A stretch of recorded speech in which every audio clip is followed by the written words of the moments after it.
तो आज की इस वीडियो में हम लोग बात करेंगे chapter number 1 IED that is Indian economy on the eve of independence के कौन कौन से टॉपिक्स आपको बहुत अच्छे से पढ़ने हैं और कौन कौन से टॉपिक्स को आप स्किप भी कर सकते हैं। कौन कौन से टॉपिक्स आपको 1 मार्क्स में देखने को मिलेंगे, कौन कौन से टॉपिक्स आपको 3 मार्क्स में, 4 मार्क्स में और कौन से टॉपिक्स हमें लॉन्ग क्वेश्चन देखने को मिल सकता है। तो आइए बिना टाइम वेस्ट करे स्टार्ट करते हैं chapter number 1 Indian economy development का, Indian economy on the eve of independence. तो जैसा कि मैंने आपको बताया कि इन क्लासेस में हम लोग चैप्टर नंबर 1 से लेके chapter number 8 IED Indian economy development का पूरा कंप्लीट डिस्क्रिप्शन लेंगे। कौन कौन सी चीज़ें हमें बोर्ड्स के लिए पढ़नी है, कौन कौन सी चीज़ें हम इग्नोर भी कर सकते हैं। तो स्टार्ट करते हैं चैप्टर नंबर 1। उससे पहले मैं आपको बता दूं, जहाँ जहाँ मैं पी लिख रहा हूँ मतलब वो प्रैक्टिकल के लिए इम्पॉर्टेंट है, और जहाँ जहाँ मैं टी लिख रहा हूँ वो थ्योरी के लिए इम्पॉर्टेंट है, और जहाँ पी और टी लिख रहा हूँ मतलब प्रैक्टिकल और थ्योरी दोनों के लिए इम्पॉर्टेंट है। तो ये वीडियोस आपके प्रैक्टिकल और थ्योरी दोनों एग्जामिनेशन के लिए इम्पॉर्टेंट है। तो आप इन वीडियोस में मेरे साथ बने रहें, इन क्लासेस में मेरे साथ एंड तक बने रहें और अपने दोस्तों के साथ इसको शेयर करें। तो सबसे पहले चैप्टर नंबर 1 की बात करते हैं, जिसका नाम है Indian economy on the eve of independence. अगर इसका एक छोटा सा ओवरव्यू लें तो यहाँ पे 3 सेक्टर्स को ब्रिटिशर्स ने एक्सप्लॉयटेशन किया था, जो एग्रीकल्चर है, जो फॉरेन सेक्टर है और जो इंडस्ट्रियल सेक्टर है। तो तीनों सेक्टर्स हमारे ब्रिटिशर्स के आने से पहले बहुत अच्छे थे, लेकिन इनके बाद आने के बाद इन तीनों सेक्टर्स का इन्होंने एक्सप्लॉयटेशन कर दिया। तो किस तरह से एक्सप्लॉयटेशन किया था, एक बार हम छोटा सा ओवरव्यू ले लेते हैं। Indian economy prior to the British rule, जब ब्रिटिशर्स भारत में नहीं आए थे तो इंडिया क्या करता था, अपने हैंडीक्राफ्ट्स को एक्सपोर्ट करता था और बाकी के देश उसको क्या देते थे, रिसीव होता था भारत को गोल्ड। इसीलिए भारत को सोने की चिड़िया भी कहा जाता था। लेकिन जब ब्रिटिशर्स भारत में आए तो ब्रिटिशर्स ने हमें पूरी तरह से कन्वर्ट कर दिया। अब हम रॉ मटेरियल्स को भेज रहे हैं और उसी रॉ मटेरियल से ब्रिटिशर्स क्या करते थे, फिनिश गुड्स में हमारे रॉ मटेरियल को कन्वर्ट करके हमें बेचते थे और हमसे ज़्यादा पैसे वसूल करते थे। तो ये आप याद रखें, ये आपको याद रखना है इस चैप्टर में। ये पूरा ये आप कहीं लिख लें या आप इसको स्क्रीनशॉट भी ले सकते हैं। तो 3 सेक्टर्स की बात करेंगे, एग्रीकल्चर, फॉरेन और इंडस्ट्रियल सेक्टर। तो आइए स्टार्ट करते हैं। सबसे पहले हम बात करते हैं agriculture sector on the eve of independence. हम सब जानते हैं कि ब्रिटिशर्स के आने से पहले 72% जो हमारा लोग थे वो एग्रीकल्चर्स में इन्वॉल्व थे। तो इसके पीछे बहुत से रीजंस हैं। We all know Indian economy was preliminary on agriculture economy. जैसा कि मैंने आपको बताया, हमारी एग्रीकल्चर इकोनॉमी थी, 72% लोग एग्रीकल्चर में इन्वॉल्व थे।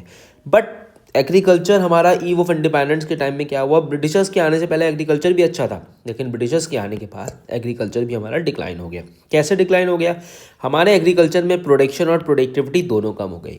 अब सर प्रोडक्शन और प्रोडक्टिविटी दोनों में क्या डिफरेंस होता है? प्रोडक्टिविटी का मतलब होता है, या प्रोडक्शन का मतलब होता है, production refers to total output and productivity refers to the output per hectare of land. जो पूरी एक लैंड है, सपोज आपके पास ये लैंड का टुकड़ा है, ये पूरी लैंड, इसमें जितना टोटल प्रोडक्शन हो रहा है तो उसको बोलते हैं, सपोज इस पूरी लैंड पे जितना प्रोडक्शन हुआ उसको बोलेंगे प्रोडक्शन। और प्रोडक्टिविटी पर हेक्टेयर ऑफ लैंड, हो सकता है 1 हेक्टेयर में आपने वीट उगाया, 1 हेक्टेयर में आपने राइस उगाया, तो ये होता है पर हेक्टेयर ऑफ लैंड। तो this is the difference between आपका प्रोडक्शन एंड प्रोडक्टिविटी। और दोनों ही हमारी इकोनॉमी में प्रोडक्शन और प्रोडक्टिविटी दोनों क्या थे, बहुत ज़्यादा कम थे। कब? ब्रिटिशर्स के आने के बाद। तो आपको ये बात याद रखनी है, एग्जामिनर पूछ सकता है, is there any difference between production and productivity? तो आप बताएंगे यस, इज देयर डिफरेंस। तो पी और टीज पे आप लिख लीजिएगा।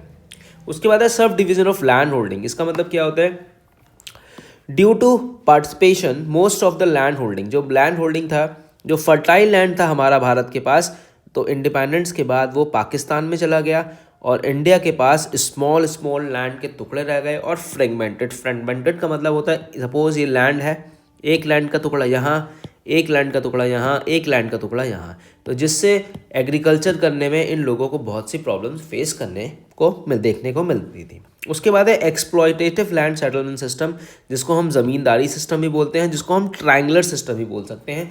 ये क्वेश्चन आपका थ्योरी के लिए इंपॉर्टेंट बनता है, तो प्लीज़ इसको एक बार बहुत ध्यान से सुनेगा और इसके आप चाहो तो नोट्स भी बना सकते हैं। तो ये थ्योरी के लिए इंपॉर्टेंट बन जाता है, तो इस पर आप टी लिख सकते हैं।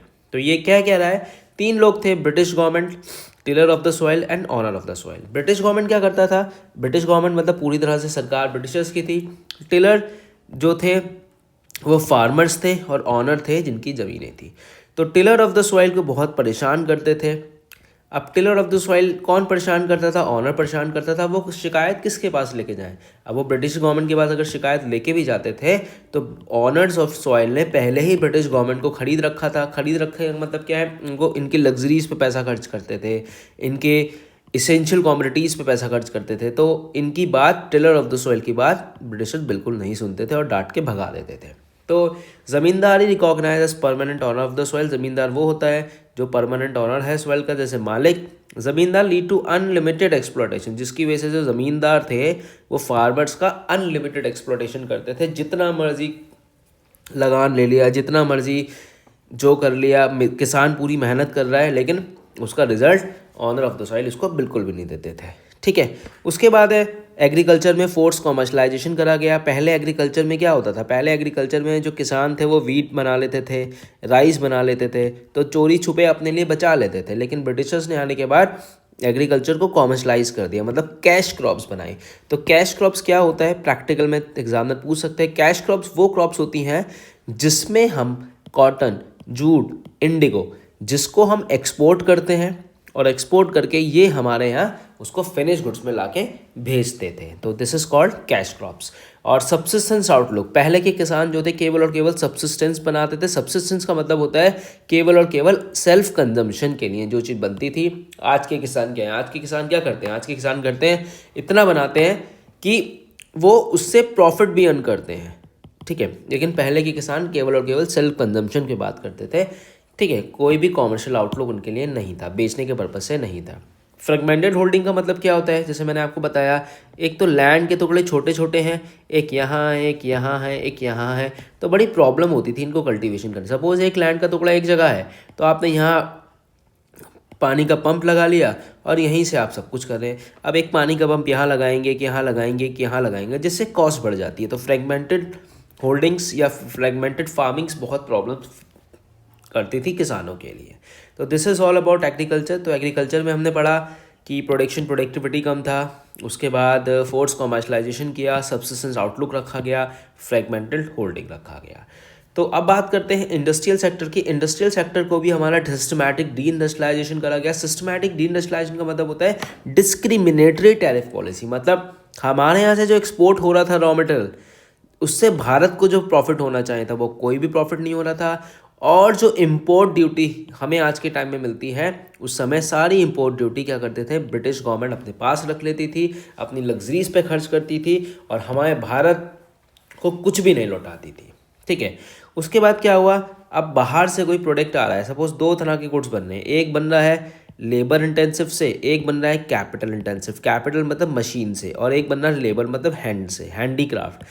तो कौन सा फिनिश अच्छा आएगा, ऑब्वियसली कैपिटल अच्छा आएगा।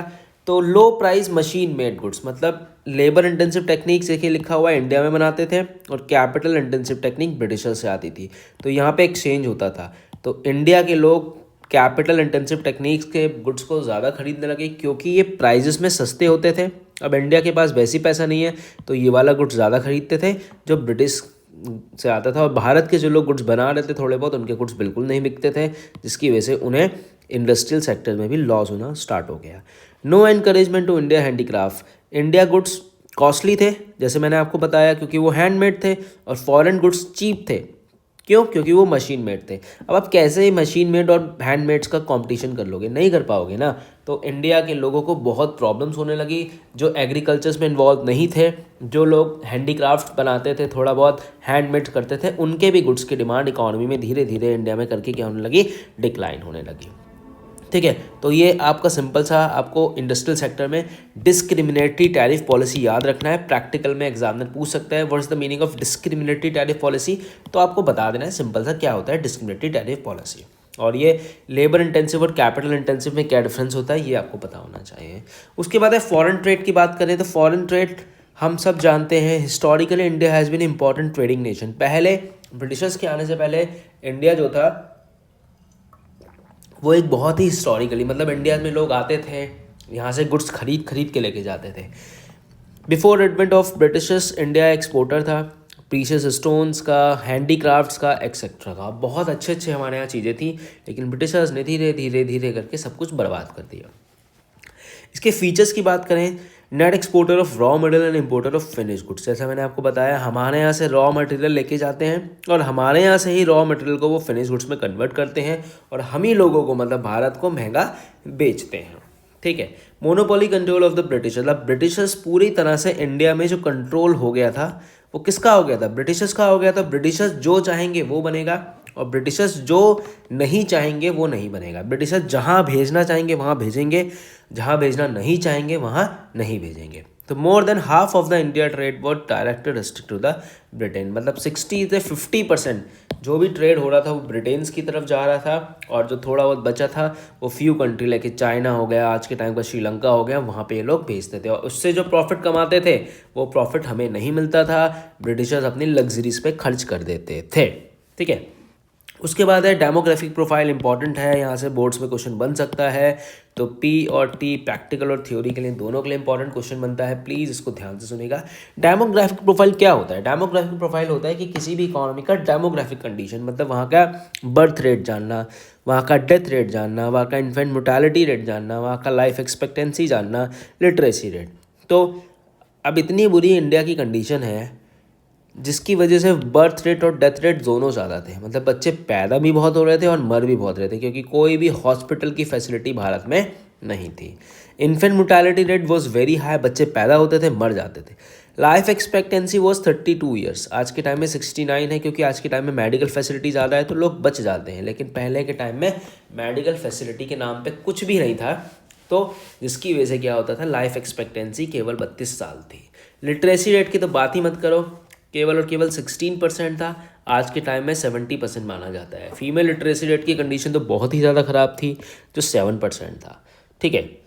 उसके बाद ऑक्यूपेशनल स्ट्रक्चर की बात करें, मतलब प्राइमरी में 72% लोग इन्वॉल्व थे, जैसे एग्रीकल्चर, सेकेंडरी में 10% और टर्शरी में 17.2%। तो ऐसे मिला के 100% जो लोग हैं हमारे, 100 में से 72 लोग जो थे वो एग्रीकल्चर में इन्वॉल्व थे, 10 लोग आपके सेकेंडरी में और टर्शरी में 17 लोग इन्वॉल्व थे। तो ये था ईव ऑफ इंडिपेंडेंस के टाइम का डाटा। ठीक है। उसके बाद इंफ्रास्ट्रक्चर्स की बात करें, ब्रिटिश के टाइम में हमें रेलवेज देखने को मिला, हमें रोड्स देखने को मिला, हमें वाटर एयर ट्रांसपोर्ट देखने को मिला, हमें कम्युनिकेशन देखने को मिला। अब आप कहेंगे सर देखिए ब्रिटिशर्स हमारे यहाँ आए, उन्होंने रेलवे हमको दे दिया, रोड्स हमको दे दिया, वाटर हमको दे दिया, ट्रांसपोर्टेशन, कम्युनिकेशन, लेकिन बेटा उन्होंने जो भी चीज़ बनाई ना वो केवल और केवल अपने फ़ायदे के लिए बनाई। रोड रेलवेज उन्होंने पूरे भारत में डेवलप नहीं किया, रेलवे केवल उसी जगह डेवलप किया जहाँ तक वो गुड्स को ले जा सकते थे। ठीक है। जैसे पहली ट्रेन इंट्रोडक्शन ऑफ 1850 में हुआ, ये MCQ पूछ ले सकता है प्रैक्टिकल और थ्योरी में कि इंट्रोडक्शन ऑफ रेलवे कब हुआ, 1850। फर्स्ट ट्रेन चली थी 1853 में, दोनों में कंफ्यूज मत होना। इंट्रोडक्शन जो रेलवे का हुआ है वो 1850 में हुआ है और उसके बाद जो फर्स्ट ट्रेन चली वो 1853 में चली है, बॉम्बे टू थाने। तो इन्होंने रेल केवल वहीं चलाई जहाँ इनको अपना गुड्स पहुँचाना हुआ था। रोड्स बनाई, नो डाउट रोड्स बनाई, लेकिन उसी के लिए जिससे ये हमारी इकोनॉमी को एक्सप्लॉइट कर सके। वाटर ट्रांसपोर्टेशन बनाया जिससे हमारा अच्छा रॉ मटेरियल ये लोग बाहर ले जा सकें और उसको फिनिश गुड्स में हमें इंडिया में लाके महंगा बेच सकें। कम्युनिकेशन इसीलिए बनाया गया जिससे लॉ एंड ऑर्डर मेंटेन रहे, जो इकोनॉमी इंडिया में लोग रह रहे हैं उनको आप इजीली एक्सप्लॉइटेशन कर सकें। ठीक है। देयर आर पॉजिटिव कॉन्ट्रीब्यूशन, मेरे हिसाब से तो सर्टेनली नॉट, ये डिबेटेबल क्वेश्चन है। लोग कहते हैं हाँ ब्रिटिशर्स ने किया, रेलवे बनाया, लेकिन मेरे हिसाब से बिल्कुल ना है। ब्रिटिशर्स ने कुछ भी किसी भी तरह का पॉजिटिव कंट्रीब्यूशन नहीं दिया, केवल और केवल उनका मोटिव बिल्कुल क्लियर था कि हम कैसे ना कैसे भारत को लूटें और बाहर ले जाएं। Commercial outlook to the farmers, उन्होंने फार्मर्स को कॉमर्शियल आउटलुक बताया। जैसे पहले किसान सब्सिस्टेंस फार्मिंग करते थे, अब उनको कॉमर्शलाइजेशन ऑफ फार्मिंग सिखाया गया। उसके बाद क्या है, न्यू अपॉर्चुनिटीज़ ऑफ एम्प्लॉयमेंट, पहले लोग एग्रीकल्चर्स में इन्वॉल्व थे, अब इंडस्ट्रीज़ में भी आगे बढ़े। मॉनेटरी सिस्टम, पहले हम बाटा सिस्टम यूज़ करते थे, अब मनी का इन्वेंशन हुआ, मतलब मनी का लेन देन हुआ। Efficient system of exchange, maintain law and order, लेकिन ये सब पहले के किसानों से सीखा और आज के टाइम में थोड़े बहुत किसान इसको इम्प्लीमेंट करते हैं, लेकिन ये सब कुछ केवल और केवल वो क्यों सिखा के गए, जिससे उनको फ़ायदा मिले, उन्होंने आपको कुछ सिखाया इसीलिए जिससे उनको फ़ायदा मिला। अगर आज भी ब्रिटिशर्स हमारे भारत में होते तो हम भी लोग भी आज उनकी गुलामी कर रहे होते।